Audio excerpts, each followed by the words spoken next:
Eits. Kebiasaan kan? Jangan buru-buru, konfirmasi dulu. Langsung saya mau konfirmasi. Bapak, yang Siap. dimaksud dengan KKP, Iya. itu apa sih Pak? Ya, kita Kok kayaknya lagi banyak diperbincangkan gitu Pak? ya, KKP itu kartu kredit pemerintah ya. Kartu kredit pemerintah. Jadi istilahnya kartu ini digunakan dalam rangka bagi Satker sebetulnya, Satuan Kerja Pemerintah ya. Penggunaannya untuk itu. Jadi bebannya yang beban APBN. Ya, Satuan Kerja itu kan pasti punya pagu ya, punya dana APBN. Ya. Nah, ini untuk mudah mereka untuk melaksanakan operasionalnya katakan berkaitan dengan belanja gitu.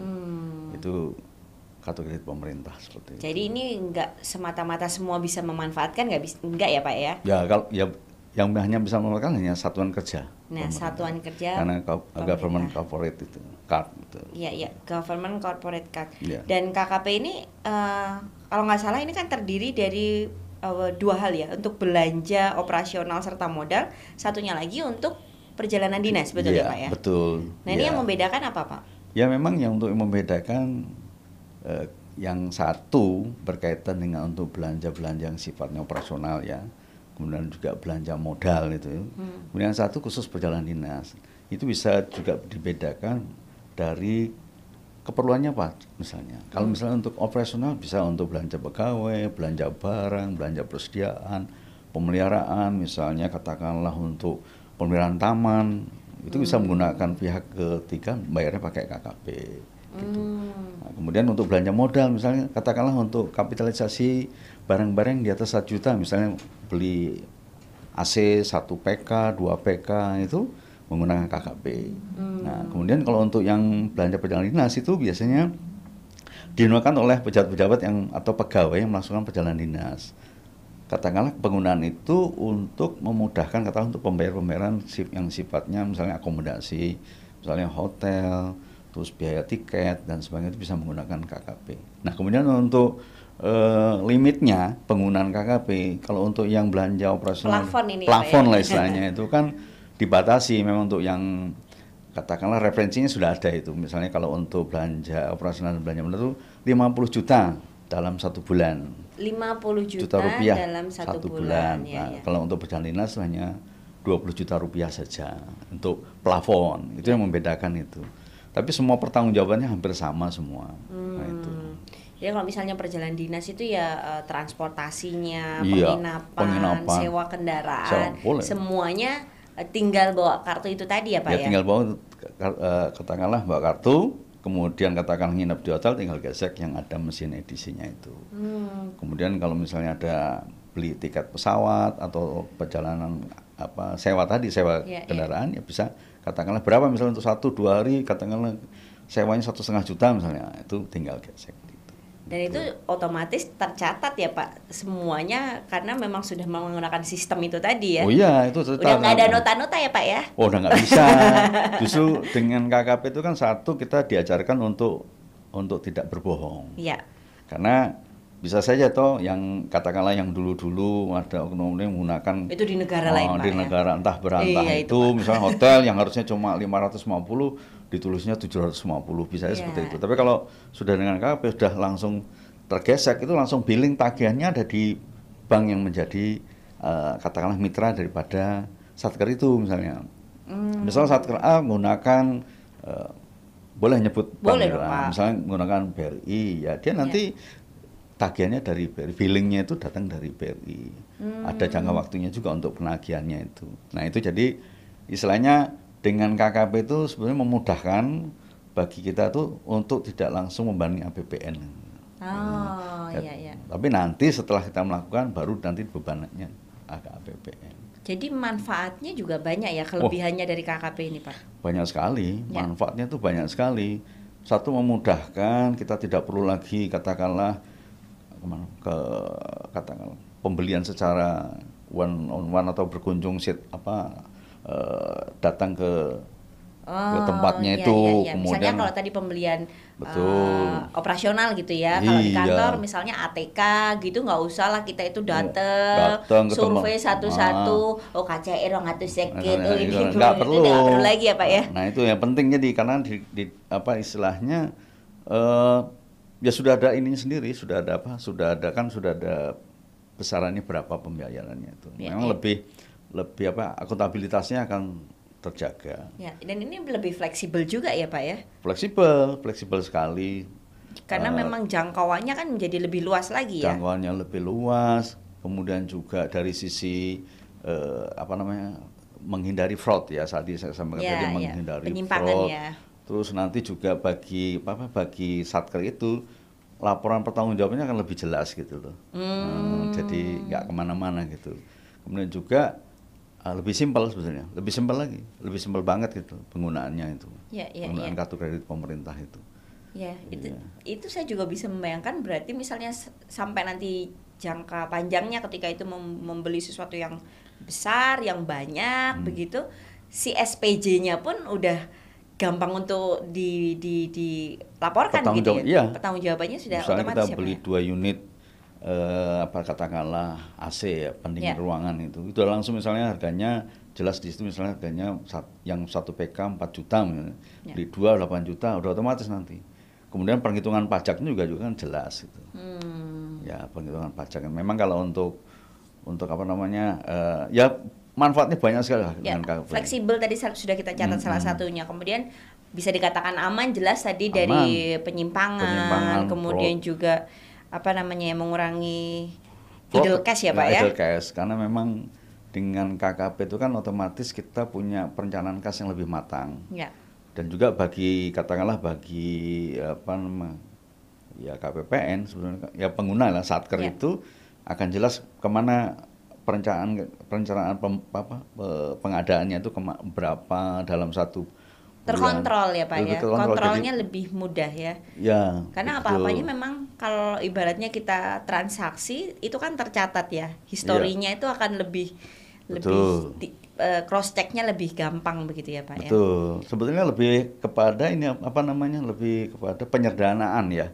Penyederhanaan sebetulnya lebih simpel, nggak perlu. Kalau bisa sederhana kenapa dibikin rumit ya Pak ya? Nah itu kebanyakan orang kan Kalau bisa iya. rumit kenapa sederhana? mencari-cari apa mungkin lebih nyaman. Iya. Saking mungkin misalnya saya belanja ke tempatnya Tako. Mbak Tako, tokonya saya bisa ngomong, ngobrol, kemudian juga nanti dapat ya mungkin dapat diskon atau pulangnya dikasih senyum berapa kali. Itu udah itu. Ya, ya. Jadi kita menghindari hal-hal yang seperti itu. Iya, iya, iya. Soalnya kadang-kadang diskonnya nggak dilaporin. Simplifikasi, simplifikasi. Simplifikasi. Nah, makanya. Tapi untuk pemanfaatan dari KKP ini sudah dilakukan oleh Satker, Pak? Sudah dimanfaatkan? Ya alhamdulillah per 26 Agustus kemarin ya. Per 26 Agustus kemarin. 29 pernah 26 ya. Ya. Ya, 29 Agustus itu lebih kurang hampir 10 miliar untuk penggunaannya. 10 miliar 10 miliar. Transaksi ya. transaksi Transaksi. KKP itu sampai 29 Agustus Agustus 2022 ini sudah mencapai 10 miliar. miliar Ini rupiah. untuk wilayah kerja Ya, jadi KPPN Yogyakarta ya. Jadi mungkin ada sekitar 77 satuan kerja yang sudah menggunakan KKP. Nah, ini yang selalu kami push, kami himbau satu-satu untuk ya penggunaan KKP itu penting banget gitu loh. Ya, ya. Jadi Simplifikasi tadi juga. simplifikasi di penyederhanaan tadi konsep-konsepnya seperti itu. Dan digitalisasi itu kan rasanya sudah pasti ya Pak ya, Iya. keniscayaan gitu, Betul. bahwa ya memang lebih mudah juga lebih aman juga menggunakan digital virtual ini tadi juga. Iya. Salah satunya yang saya juga dengar adanya DigiPay, betul ya Pak ya? Betul. Nah kalau DigiPay ini maksudnya seperti apa Pak? Ya sebetulnya apa ya istilahnya marketplace government marketplace versi pemerintah gitu. Iya, Jadi iya, iya. apa namanya penggunaan belanja yang katakanlah menggunakan apa namanya Satscatter terutama ya Satscatter itu menggunakan vendor-vendor yang memang sudah sudah terdaftar di bank yang menjadi mitranya itu. DigiPay ini ya. DigiPay apa digital payment lah ya. Oh, digital payment. Digital payment gitu. Jadi ya, jadi ini seperti marketplace yang sudah ada yang konvensional selama ya, konvensional ini. kan sudah ada itu. Ya. Nah, kemudian ya DigiPay ini memang memudahkan, berarti di situ kalau misalnya mencari vendor, cari ATK misalnya gitu, cari furniture kantor atau jasa konsultan, itu semua sudah lengkap di situ ya Pak ya? Ya, jadi karena ini satu ini model baru yang dikembangkan oleh Kementerian Keuangan ya dalam ini. Jadi bagaimana kita menggabungkan antara satuan kerja, kepentingan vendor ini bisa UMKM. Malah tadi saya bilang tadi vendor itu UMKM, malah kalau bisa UMKM. Kemudian perbankan. Jadi satu kombinasi lah yang bagus ekosistem lah. Ya. Ya disebut ekosistem bisa karena melibatkan tiga stakeholder tadi. Ada pemerintah dari satuan kerja, ada kemudian vendor itu UMKM, memang kita arahkan ke UMKM, kemudian perbankan. Perbankan ini ya yang himbara tapi yang terutama, jadi seperti BRI, PT Bank Mandiri, kemudian BNI. Ya. Berarti manfaat dari masing-masing itu pun juga bisa dirasakan. Misalnya kalau manfaatnya untuk vendor atau dalam hal ini UMKM nih yang menarik. Ini manfaatnya apa aja Pak? Ya kalau manfaatnya bagi si vendor, tentunya dia semacam branding ya. Jadi semacam dia sudah memasarkannya tuh peluangnya jadi makin besar ya Pak besar ya bagi si vendornya. Nama vendor ini makanya istilahnya kita bangun, kita himbau katakanlah dari Satker Kerja itu kalau bisa vendor-vendor yang memang berkeinginan untuk katakanlah memasarkannya itu, memasarkan produknya itu. Biasanya Satker itu punya vendor yang memang bisa saja satu Satker beberapa vendor. Bisa. Nah, kemudian perbankan sendiri ya nanti kita lihat misalnya dia memang vendor itu punya afiliasi di rekening bank yang dibuka, itu kita minta juga perbankan untuk katakanlah membina atau membimbing vendor dalam aplikasi. Ini sistemnya aplikasi nih, aplikasi DigiPay. Kalau dulu itu kan aplikasinya sendiri-sendiri. Ya, jadi ada aplikasi BRI, sendiri. ada namanya GovStore, katakanlah, kemudian BNI ada DigiPro, kemudian Mandiri ada Belanja Mandiri. Nah sekarang oleh Direktur Jenderal Pembenaran itu ketiga aplikasi itu digabungkan menjadi satu, namanya Digital Payment. DigiPay ini tadi. DigiPay tadi, DigiPay itu sebetulnya itu satu bentuk integrasi lah, namanya sistem-sistem yang tersebar jadikan satu. Akhirnya terintegrasi di DigiPay ini tadi. Gitu. Tadi untuk vendor UMKM tentu manfaatnya seperti tadi ya, salah satunya peluang. Jadi rekanan di banyak satker begitu boleh. Ya. Kemudian sebagai satker juga punya keuntungan juga tuh. Ya. Dia lebih mudah tuh. Simplifikasi tadi ya Pak ya. Nggak perlu gesek. Kemudian juga harga juga dibandingkan misalnya katakanlah bisa bayarnya kan belakangan setelah barang diterima. Ya.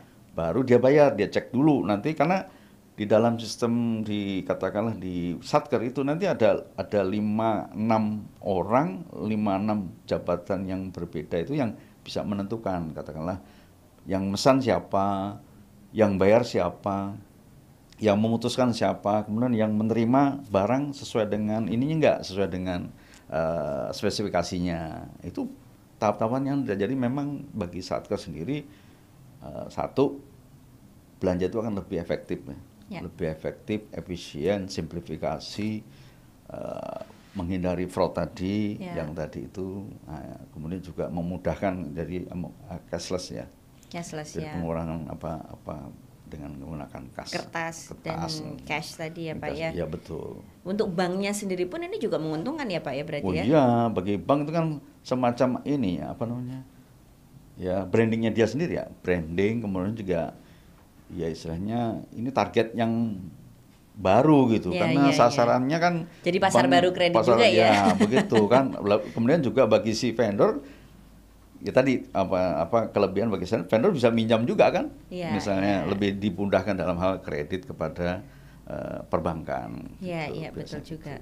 Dan bahkan kalau sampai lebih jauh lagi terhadap auditor ini juga tentu akan memudahkan juga ya Pak ya? Iya kan auditor kan biasanya dia buka-buka dokumen ya. Sekarang ini udah pakai pakai di JP itu tinggal narik aja. Oh ini belanjanya sekian, tinggal nyocokan ini dengan Audit sekarang berarti juga ada audit ya Pak ya? ada. Ya Elektronik sekarang kan audit sudah ya? sistemnya udah seperti itu, tapi Ya. memang masih ada sih yang sifatnya paper itu masih perlu lah. Misal tanda bukti itu perlu itu di Ya. cross check oleh auditor lah gitu, kepada auditinya gitu.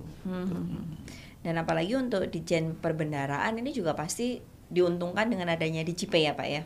Ya betul, kami juga dengan adanya DJP kan pasti kita bisa katakan dari sisi cash management ya, kita dalam rangka cash management, kemudian juga katakanlah kita tadi simplifikasi, karena memang kebanyakan hal yang sifatnya itu katakanlah terlalu ribet itu akhirnya Jadi mudah satker sendiri langsung katakanlah satker ini kan biasanya kalau belanja itu kan pakai kwitansi itu banyak itu. Nah, itu kan ada yang kadang teng telekun. ngomongnya bisa aja kesasar-sasar kemana-mana tuh. Nah, itu dengan DJP itu kan bagi kami juga itu lebih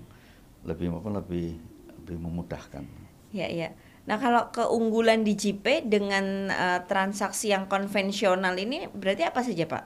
Ya kalau dengan DJP satu memang sasarannya lebih luas. Kemudian perhitungan katakanlah tadi misalnya barang itu datang baru dibayar. Ya. Coba kalau Mbak pesan di Shopee, kan bayar dulu. Mau pakai OVO, mau pakai Shopee, pakai Grab, kan bayar dulu toh. Iya Pak. Nah, Keranjang udah numpuk itu Pak, belum ada yang di check out, numpuk doang di keranjang. Nggak ada ongkir kan? Iya. Nah, bedanya itu kalau pakai DJP mana ada ongkir? Nggak ada ongkir, nggak ada ongkos kirim. Nggak ada ongkir. Karena si vendor itu akan menampilkan etalasenya itu produk-produknya Mbak. Misalnya UMK menampilkan produk-produknya misalnya katakanlah dalam hal konsumsi atau perusahaan itu catering ya. Iya. Misalnya untuk satu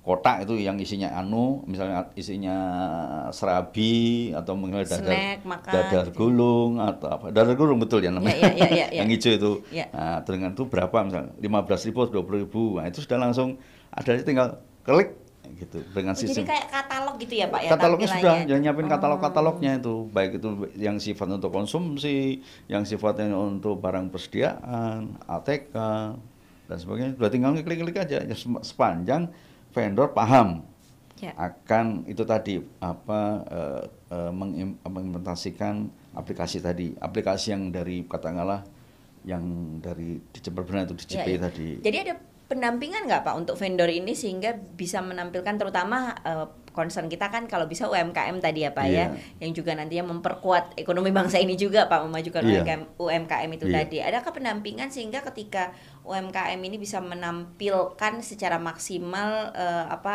si katalognya itu sehingga tampil menarik dan juga karena ini memang harus tampilnya beda kan foto di katalognya katalog itu tadi. Ya tentunya kami selalu KPPN ini kan selalu katakanlah melakukan bimbingan, selalu melakukan pembinaan kepada tadi stakeholder yaitu satkernya sendiri, satuan kerja, kemudian vendornya, kemudian perbankan. Nah biasanya juga kami selalu yang mengundang katakanlah kalau satkernya sudah paham mungkin, bisa saja vendornya nggak paham.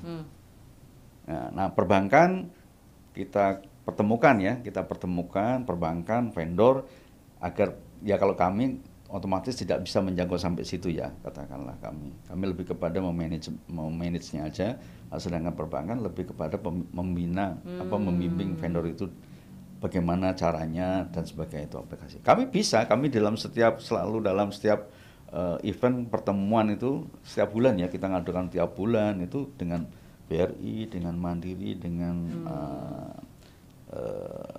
BRI, Mandiri, kemudian dengan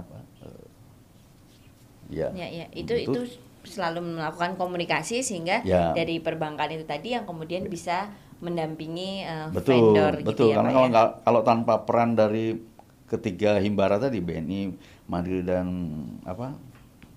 BNI ya itu akan sulit itu. Kalau kita hanya membina yang vendornya aja ternyata satkernya belum paham, operatornya atau katakanlah PPK-nya, PPSPM-nya atau katakanlah bendara atau pejabat pengadaannya memang harus paham betul di dalam satker itu. Nah kalau udah paham vendornya harus tahu dia nanti menampilkan etalase katalognya seperti apa.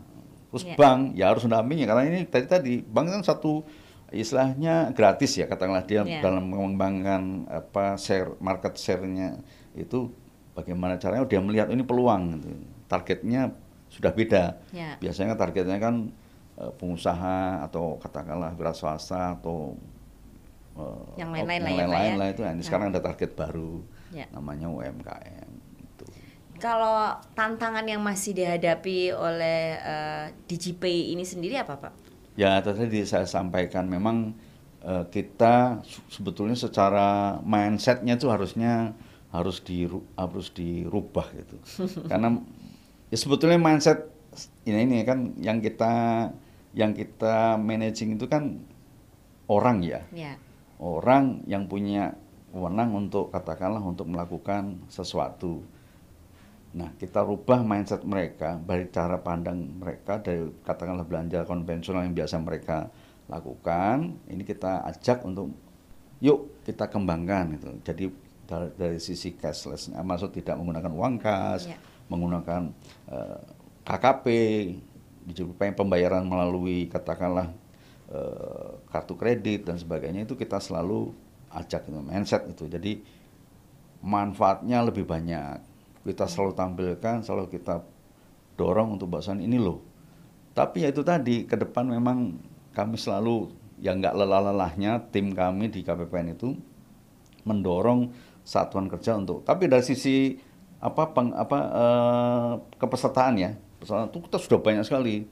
Satker itu sudah kepingin. Nah ini cuma sekarang transaksinya mungkin mereka karena mungkin mereka ya mindsetnya udah yang penting sudah daftar tapi mereka tidak melakukan itu. Padahal dengan memanfaatkan DigiPay ini begitu banyak tadi keuntungan yang bisa didapatkan ya. Oh iya. Nah, jadi lebih ke bagaimana sudut pandangnya ini tadi untuk Ya, mindsetnya yang betul. ini sebenarnya dibantu untuk lebih praktis kok. Ini sebenarnya dibantu untuk lebih simple dan lebih menyenangkan. Betul. Dan terkontrol gitu, Iya. termasuk pengeluaran kemudian secara Betul.